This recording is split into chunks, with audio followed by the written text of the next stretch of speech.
সুপ্রিয় দর্শক, আসসালামু আলাইকুম। আপনাদের সবাইকে স্বাগত জানাচ্ছি। এখনকার আলোচনা আপনাদের সঙ্গে আছি আমি সিরাজুল ইসলাম। দর্শক, খুবই গুরুত্বপূর্ণ ঘটনা ঘটে গেছে কিছু। যেমন তুরস্ককে F-35 যুদ্ধ বিমান দেবে না আমেরিকা, মার্কিন কংগ্রেস আপত্তি তুলেছে। আমি প্রথম দিনেই কিন্তু বলেছিলাম যে ডোনাল্ড ট্রাম্প এই কথা বলেছেন, কিন্তু দেখা গেল 2 দিন পরে এ কথা ও কথা কংগ্রেস রাজি হচ্ছে না, ইত্যাদি ইত্যাদি নানান কথা বলে হয়তো তুরস্ককে F-35 যুদ্ধ বিমান দেবে না। আজকে খবর এসেছে যে কংগ্রেস রাজি হচ্ছে না, তাই ডোনাল্ড ট্রাম্প এরদোগানকে F-35 দিতে পারছেন না। এটা যেমন একটা, তেমনি আর একটা চমৎকার খবর।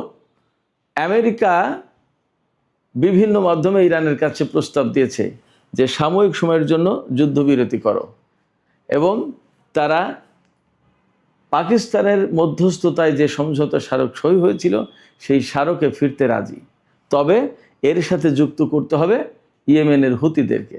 কেন এই কথা বলছেন? হরমুজ এবং বাবাল মান্দেব প্রণালী দুটোকে চেপে ধরেছে। কন্ট্রোল কার হাতে? ইরানের হাতে। এপাশে পাকিস্তান সরাসরি চীনের দ্বারস্থ হয়েছে। এই যে পরিস্থিতি, সেই পরিস্থিতিতে চীন যাতে কূটনীতির একটা দফারফা করে দেয়, ব্যবস্থা করে দেয়। কেন? সৌদি আরবের সাথে পাকিস্তানের যে প্রতিরক্ষা চুক্তি আছে, সেই প্রতিরক্ষা চুক্তি অনুসারে পাকিস্তান এখন ইয়েমেনের বিরুদ্ধে যুদ্ধ করতে বাধ্য, কিন্তু এই যুদ্ধ করলে একদম সর্বনাশ হয়ে যাবে। এই সর্বনাশ থেকে বাঁচার জন্য তাড়াতাড়ি পাকিস্তান চীনের কাছে এগিয়ে গেছে যে ভাই এই জায়গায় হেল্প করুন, কূটনৈতিক ব্যবস্থা নিন, তা না হলে এই যুদ্ধে জড়ালে আমার মান মর্যাদা, অর্থনীতি, কূটনীতি, আন্তর্জাতিক অঙ্গনে গ্রহণযোগ্যতা সমস্ত সব কিছু শেষ হবে, বিশেষ করে মুসলিম বিশ্বে ভয়ঙ্কর সর্বনাশ হয়ে যাবে। এছাড়া মধ্যপ্রাচ্যকে কেন্দ্র করে বিশ্ব রাজনীতির যে পরিবর্তনটা চলছে, এই পরিবর্তন মারাত্মকভাবে ক্ষতিগ্রস্ত হবে। অতএব চীন, আপনি একটু ব্যবস্থা নিন। চীন কি করে সেই বিষয়ে আমি এই আলোচনায় মোটামুটি বিস্তারিত কথা বলার চেষ্টা করব। এপাশে এই যে কথাগুলো বলছি তার বাস্তব প্রমাণ আমি আপনাদেরকে দিচ্ছি।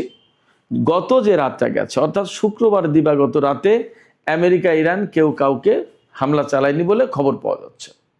হয়তো ইরান ইরাকের এরবিল অঞ্চলে যেদিকে কুর্দি আছে সেদিকে মনে হয় ড্রোন দিয়ে একটা হামলার চেষ্টা করেছিল, বাট বড় দাগে কুয়েত, বাহরাইন, কাতার, সংযুক্ত আরব আমিরাত, সৌদি আরব, জর্ডান এর কোনো ঘাঁটিতে হামলা চালায়নি। এই জায়গায় ইরানের সর্বোচ্চ জাতীয় নিরাপত্তা পরিষদের সচিব মোহাম্মদ বাকের জুলকাদর তিনি বলেছেন, শত্রুরা কমপ্লিটলি সারেন্ডার না করা পর্যন্ত কোনো যুদ্ধবিরতি হবে না। এখন আমেরিকা কি করবে?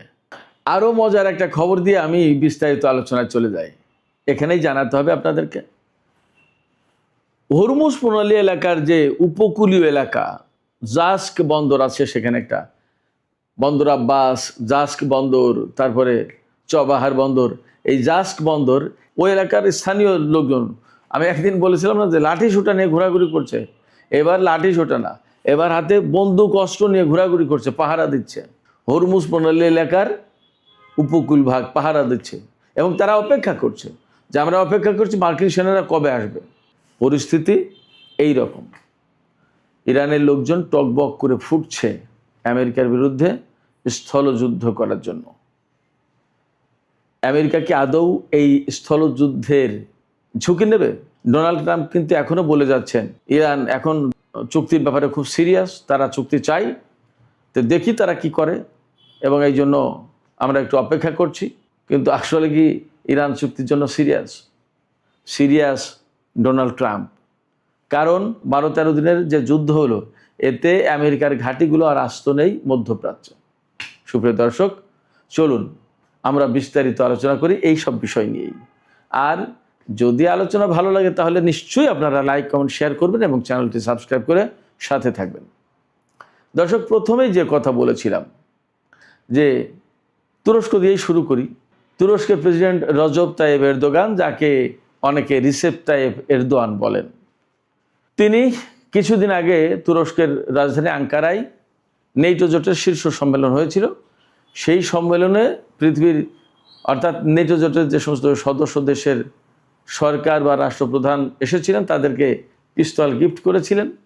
সেখানে একটা গুরুত্বপূর্ণ ব্রেক থ্রু ছিল তুরস্কের জন্য, যে মার্কিন প্রেসিডেন্ট ডোনাল্ড ট্রাম্প ঘোষণা দিয়ে গিয়েছিলেন তুরস্ক যদি S-400 হস্তান্তর করে অন্য কোনো দেশের কাছে দিয়ে দেয় বা ফেরত দেয় বা বিক্রি করে ফেলে বা ধ্বংস করে, তাহলে তুরস্ককে তিনি F-35 যুদ্ধ বিমান সরবরাহ করবেন। আমি সেই দিনই বলেছিলাম যে তুরস্ককে এই যে আশার বাণী শোনালেন, এই আশার বাণী বাস্তবায়ন হবে কিনা তা নিয়ে আমার যথেষ্ট সন্দেহ আছে। কারণ আমি এও বলেছিলাম যে ডোনাল্ড ট্রাম্প একসময় বলবেন যে আমি তো দিতে চেয়েছিলাম, কংগ্রেস রাজি হলো না, যে আইন আছে সে আইন বদলাতে চায় না, সে আইন তো বদলাতে হলে ভোটাভুটি করতে হবে, সংশোধনী আইন আনতে হবে, সেটা তো কংগ্রেস করতে চায় না। এবং আলটিমেটলি মার্কিন কংগ্রেসের উপরে যে ইসরায়েল লবি আইপ্যাকের যে প্রভাব, ওই প্রভাবের ঊর্ধ্বে উঠে মার্কিন কংগ্রেস কোনো মতেই তুরস্ককে এই F-35 যুদ্ধ বিমান দিতে পারবে না। শুধু তাই না, সৌদি আরব যে চুক্তি করেছে, এই চুক্তি অনুযায়ী যদি সৌদি আরব পরমাণু কর্মসূচি পরিচালনা করতে হয় তাহলে সেটা দিবা স্বপ্ন থাকবে। ওই যে বলেছে না যে ইসরায়েলকে স্বীকৃতি দিলে তার সাথে সম্পর্ক করলে তবেই মাত্র এই চুক্তি বাস্তবায়ন করা হবে। তার মানে আমেরিকা, বিশেষ করে ডোনাল্ড ট্রাম্পের প্রশাসন ইসরায়েলের এজেন্ডা নিয়ে বসে থাকে। ইসরায়েলের এজেন্ডা বাস্তবায়ন হবে তাহলে ডোনাল্ড ট্রাম্প আপনাকে সব কিছু দিয়ে দেবে। যেমন সংযুক্ত আরব আমিরাত, বাহরাইন ডোনাল্ড ট্রাম্পের বা ইসরায়েলের এজেন্ডা বাস্তবায়ন করেছে, ডোনাল্ড ট্রাম্প সব কিছু দিয়ে দিয়েছে তাদের। আপনি চান কি? অ্যামাজন, গুগল, আমি তো সব মনের রাখতে পারছি না, সব বলতে পারতেন, মানে যত যত বড় বড় প্রযুক্তির যত ডেটা সেন্টার, যত F-30, শুধু F-35 দেয়নি, F-16, F-15, কত কত কী লাগবে সব দিয়েছে। কি চাই দিয়েছে, শুধুমাত্র ইসরায়েলের এজেন্ডাটা আপনি গ্রহণ করবেন, আপনাকে দিয়ে দেবে আমেরিকা সব। ডোনাল্ড ট্রাম্পের প্রশাসনের অন্তত এটা নীতি। সেক্ষেত্রে ইসরায়েলের যতক্ষণ পর্যন্ত আপত্তি থাকছে যে তুরস্ককে F-35 যুদ্ধ বিমান দেওয়া যাবে না, ততক্ষণ পর্যন্ত মার্কিন কংগ্রেস তুরস্ককে F-35 দিতে পারবে না। যদি কোনোদিন ইসরায়েলের সাথে এই মাত্রায় সম্পর্ক নিতে পারে যে যেখান থেকে ইসরায়েলের চেয়ে তুরস্ককে বেশি বিশ্বাস করবে, সেই দিন শুধুমাত্র তুরস্ক F-35 যুদ্ধ বিমান পাবে, তার আগে না। সুপ্রিয় দর্শক, আমার কথাই আপনাদের দ্বিমত আছে কিনা? যদি দ্বিমত থাকে প্লিজ কমেন্ট করে জানাবেন। এবার আমরা ইরান মধ্যপ্রাচ্যের এই অঙ্গনে চলে আসি। মার্কিন প্রেসিডেন্ট ডোনাল্ড ট্রাম্প বলেছেন যে ইরান খুব সিরিয়াস, এখন একটা চুক্তি চাই তারা। এই চুক্তিটা করার জন্য নতুন করে অনেক কিছু ভাবতে হচ্ছে, কিন্তু দেখি তারা কি করে, কত দূর যায়। তবে আমরা হুতি যে হামলা চালিয়েছে সৌদি আরবের উপরে, এটার জন্য ইরানকে দায়ী করছে এবং ইরানকে এর পরিণতি ভোগ করতে হবে, হামলা চালাবো, এটা সেটা বহু কিছু বলেছে। কিন্তু বাস্তবতা হচ্ছে যে গত 12-13 দিনের যে যুদ্ধটা হলো, এই যুদ্ধে ইরান এবার যা করেছে সেটা হচ্ছে মধ্যপ্রাচ্যের মার্কিন যত ঘাঁটি ছিল সমস্ত ঘাঁটিতে একেবারে বেছে বেছে বড় বড় জায়গায় হামলা চালিয়েছে। যেসব জায়গার প্রযুক্তিগুলো ধ্বংস করে দিলে আমেরিকার আর নড়াচড়ার কোনো উপায় থাকে না, সেই কাজ করেছে বেছে বেছে। আমরা ছোটোবেলায় বিলে মাছ ধরতে গেলে ছোট মাছ প্রথমে দেখতাম যে সবই ধরি, তারপরে দেখলাম যে বড় বড় মাছ যখন পাওয়া যাচ্ছে তখন ছোট মাছ বাদ দিয়ে কিন্তু বড় বড় মাছ ধরতাম। এটা স্বাভাবিক নিয়ম। ইরান এই 12-13 দিনের যুদ্ধে এই বড় বড় মাছ ধরেছে, রাঘব বোয়াল শিকার করেছে। কীরকম? ওই যে ঘাঁটিগুলোর বিমান, ড্রোন, হ্যাঙ্গার, রেডার সিস্টেম, ক্ষেপণাস্ত্র প্রতিরক্ষা ব্যবস্থা, এই সমস্তগুলো একদম সমানে ধ্বংস করেছে। মার্কিন সেনা কিন্তু মারেনি, তারা এদেরকে দৌড়ের উপর রেখেছে, ভয়ের উপরে রেখেছে, ব্যাপকভাবে ভয় পাচ্ছে তারা। সিস্টেম ধ্বংস। এমনকি সামাজিক মাধ্যমে এমন খবর বেরিয়েছে গত পরশু রাতে ইরানের উপকূলীয় অঞ্চলে এবং উত্তরাঞ্চলে কাস্পিয়ান সাগরে বন্দর আনজারি নামে একটা বন্দর আছে, ওই বন্দরে হামলা চালিয়েছে আমেরিকা। বলা হচ্ছে এই সমস্ত হামলায় আমেরিকা B-1 বোমারু বিমান ব্যবহার করেছে। এবং সামাজিক মাধ্যমে কেন যেন খবরটা ছড়িয়ে পড়েছে, আই ডোন্ট নো, যে ইরান একটি B-1 বিমান ধ্বংস করেছে। আমি বলছি না যে নিশ্চিত খবর, বাট ছড়িয়ে পড়েছে। আসলে সত্য মিথ্যা আমি জানি না, এখনও স্বাধীনভাবে যাচাই করা যায়নি, বাট এই খবরটা এই ভিডিও ফুটেজে ছড়িয়ে পড়েছে, হতে পারে AI দিয়ে। কিন্তু একটা কথা নিশ্চিত থাকুন, ইরানের যে হামলা, এই ইরানের হামলায় আমেরিকা নাস্তানাবুদ হয়েছে, ভীষণভাবে সংকটের মুখে পড়েছে, মারাত্মকভাবে চাপের মুখে পড়ার কারণেই শুধুমাত্র গত রাতে হামলা বন্ধ করেছে, নতুন করে চুক্তিতে ফিরতে চাই, নতুন করে যুদ্ধবিরতি চাই। ইরানের কাছে এখন যুদ্ধবিরতির জন্য একরকমের তারা অনুরোধ করছে। আগের বার তা হয়েছিল, এখন তাই করছে।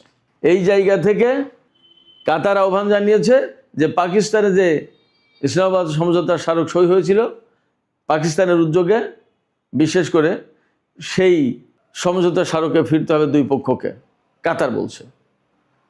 পাকিস্তান তো বলছেই।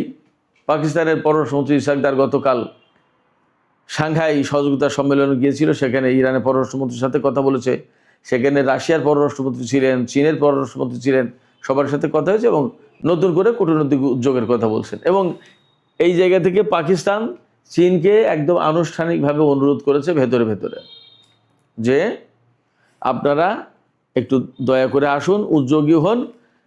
আপনারা যেহেতু প্রভাবশালী দেশ, বড় দেশ, আপনাদের সাথে আমেরিকারও সম্পর্ক আছে, অর্থনৈতিক সম্পর্ক ইরানেরও আছে। সেক্ষেত্রে ইরানকেও বলুন, আমেরিকাকেও বলুন, যাতে সমঝোতার স্মারক অনুযায়ী একটা সমাধান করা যায়। মধ্যপ্রাচ্য তা না হলে সর্বনাশ হয়ে যাচ্ছে।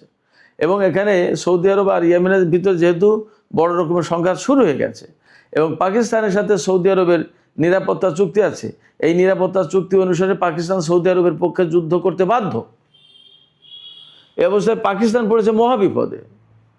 ইরানের সাথে তার সম্পর্ক, এই যুদ্ধে জড়িয়ে গেলে বেলুচিস্তান নিয়ে আর এক সংকট তৈরি হবে, ইরানের সাথে সংকট তৈরি হবে, সম্পর্কের অবনতি ঘটবে, বেলুচিস্তান নিয়ে সংকটে পড়বে, ইসরায়েল ভারত এখানে অ্যাক্টিভ হয়ে যাবে, বেলুচিস্তানের স্বাধীনতা ঠেকানো মুশকিল হয়ে যাবে, গোয়াদার বন্দর চলে যাবে, চীনের অর্থনীতি ঝুঁকির মুখে পড়বে, চীনের সাথে পাকিস্তানের সম্পর্ক খারাপ হবে, মুসলিম বিশ্বে পাকিস্তানের অবস্থা ভয়ঙ্কর খারাপ হবে, মুসলিম বিশ্বে মারাত্মক রকমের বিভেদ সৃষ্টি হবে, অনেক কিছু। পাকিস্তান একা যদি যুদ্ধে জড়িয়ে যায় তাহলে এই অনেকগুলো সংকট তৈরি হবে।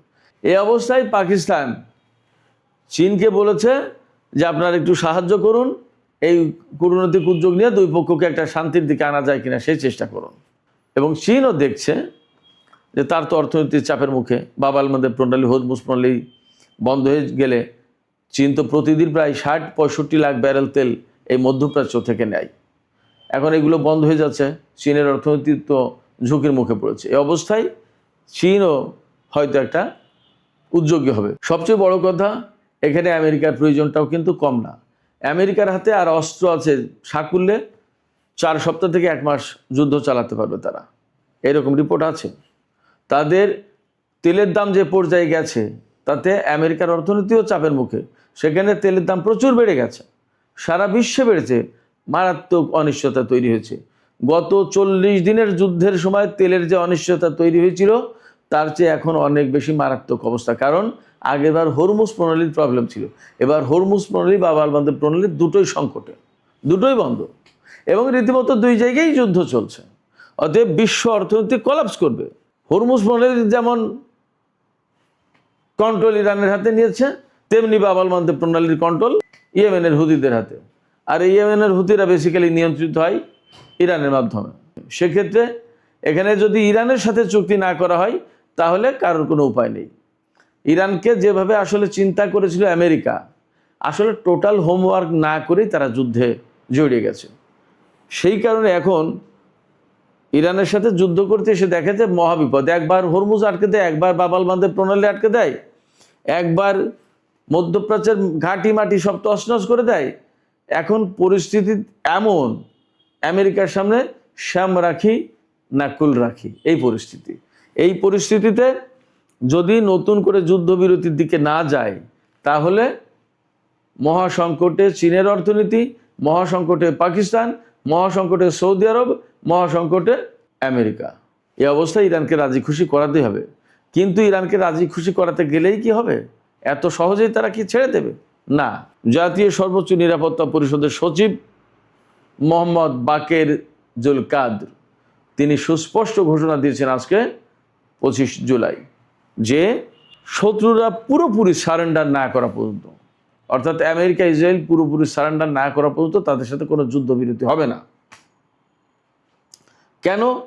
তিনি তাও পরিষ্কার করে বলেছেন, আমাদের মিনাব স্কুলে যে ছোট ছোট বাচ্চাদের হত্যা করেছে, আমাদের সর্বোচ্চ নেতাকে, আমাদের সামরিক কমান্ডারদেরকে, আমাদের বিভিন্ন পর্যায়ের মন্ত্রী এবং বহু সাধারণ মানুষ তারা হত্যা করেছে, তাদের রক্তের প্রতিশোধ নিতে আমাদের সময় প্রয়োজন এবং এই রক্তের প্রতিশোধ নিতে আমরা যুদ্ধ চালিয়ে যাব।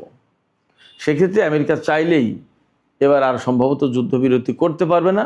আর যদি যুদ্ধবিরতি করতে হয় তাহলে হয়তো প্রথম এবং প্রধান শর্ত হবে হরমুজ প্রণালী আমাদের কন্ট্রোলে থাকবে, তো থাকবেই। পুরো মধ্যপ্রাচ্য থেকে আমেরিকা এত দিনের ভেতরে চলে যাবে, এই সেনা সরানো হবে, প্রত্যাহার করা হবে, মধ্যপ্রাচ্য আমেরিকা মুক্ত হবে। তা না হলে আমরা যুদ্ধবিরতি করব না। এইরকম একটা কঠিন শর্তের ভিতর দিয়ে তাকে যেতে হবে, যুদ্ধবিরতি করতে হবে, ইরানকে রাজি করাতে হবে। আমার কাছে মনে হচ্ছে, দেখা যাক আসলে কি হয়। আর এর বিকল্প আর একটা আছে, ওই যে মধ্যপ্রাচ্যে 100 অন্তত রিফিলিং ট্যাঙ্কার এনেছে, তার মানে ইরানকে তামা করে দেবে। কিন্তু ইরানকে তামা করে দিতে গেলে এই অঞ্চলে মার্কিন ঘাঁটি তো একটাও থাকবে না। ইরানের যা মনোভাব এবং ইসরায়েলের অস্তিত্ব থাকবে কিনা সন্দেহ আছে। সেই জায়গা থেকে আমেরিকা এই ধরনের বড় হামলার দিকে যাবে কিনা সেটা ভাববার বিষয়। এই জায়গা থেকে আমার মনে হচ্ছে যে আমেরিকা এবং অন্যরা প্রচণ্ডভাবে মরিয়া হয়ে উঠেছে ইরানকে আবার নতুন করে যুদ্ধবিরতির দিকে যেতে। দেখা যাক ইরান আসলে কোথায় গিয়ে কি করে। সুপ্রিয় দর্শক, এখনকার আলোচনা এখানে শেষ করতে চাইছি। আলোচনা শেষের আগে আপনাদের কাছে প্রশ্ন করি, আপনারা কি মনে করছেন? ইরান যে অবস্থানে, যা এতক্ষণ বললাম, তাতে কি মনে হচ্ছে যে আসলে ইরান আমেরিকাকে আত্মসমর্পণ করতে বাধ্য করতে পারবে এবং আমেরিকা কি মধ্যপ্রাচ্য থেকে আসলে তাদের ঘাঁটি সরিয়ে নিতে বাধ্য হবে? কি মনে হয় আপনাদের? আপনাদের মতামত কমেন্টে জানাতে পারেন। আর ভিডিও ভালো লাগলে লাইক, কমেন্ট, শেয়ার করবেন এবং চ্যানেলটি সাবস্ক্রাইব করে সাথেই থাকবেন। দর্শক, এখনকার আলোচনা এখানেই শেষ করছি। আপনারা সবাই অনেক অনেক ভালো থাকুন। আল্লাহ হাফেজ।